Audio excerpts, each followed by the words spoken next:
The Pandas Who Promised by Rachel Bright and Jim Field. High on a mountain, where clouds drift in billows, two panda cubs curl up on bamboo leaf pillows, eyes tightly shut and tails wrapped round each other, kept safe from harm by their kind, loving mother. A sister called Popo, the other K2. One liked to think and one loved to do. When the moon rose aloft and the stars twinkled through, and sundusky pink bowed to dark inky blue, the cubs stretched awake with a long squeaky yawn, excited at what lay ahead before dawn.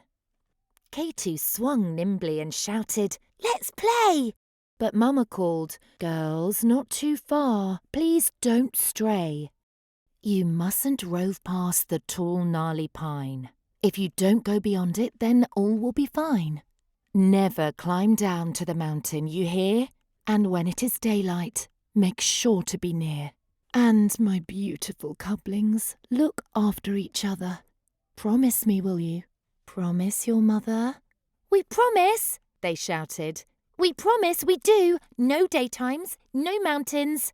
We stay as a two."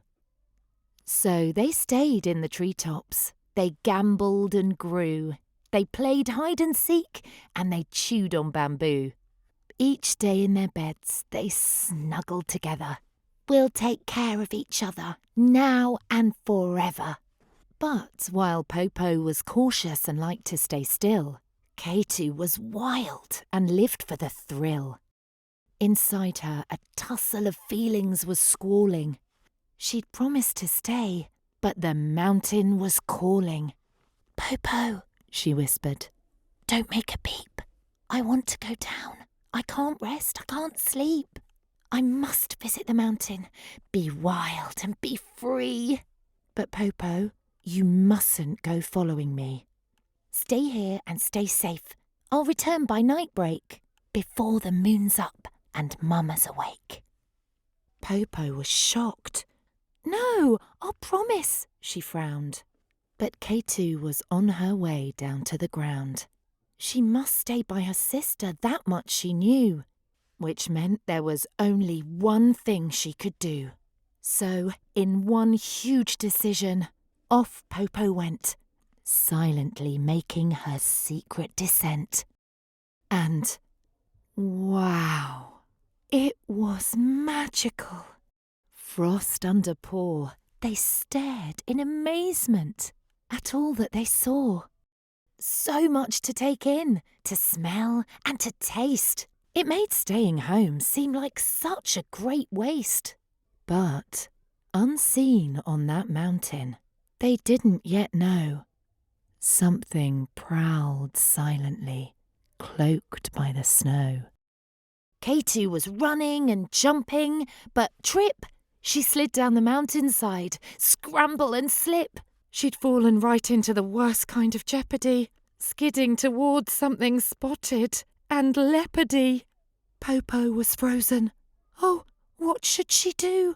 She remembered her promise, and then she just knew. She grabbed at a cane, the best she could find, until promise and action were closely entwined. She plunged all her weight as the cane bent down double. "Help!" yelled K2. "I'm in all kinds of trouble." "I'm coming!" called Popo. "Hold out your hand!" As the leopard closed in, would it work as she'd planned? The cane, it whooshed back as they gripped to each other. "I want to be home, cuddled close up to Mother." "I understand now," gasped K2. "Let's get going." And they sprinted for home as the dawnlight was glowing.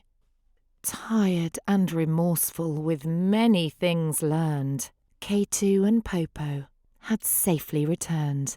With tails tucked in tight and heads bowed down low. "We went back on our word. We're sorry. We know." But Mama, she clasped them in close. "It's okay. You went to the mountain, strayed far in the day. But when things became hard, you cared for each other, and keeping that promise makes me a proud mother. Perhaps we can make a new promise today. If there's something you want, you'll tell me, okay? Something you need or you're wanting to do. I promise we'll talk, and I'll listen to you. We'll only make promises we can all keep. Now, girls, it's time to curl up and to sleep. We'll dream of adventures to go on together. Stay true to our words now and forever. Keeping a promise is special, you see.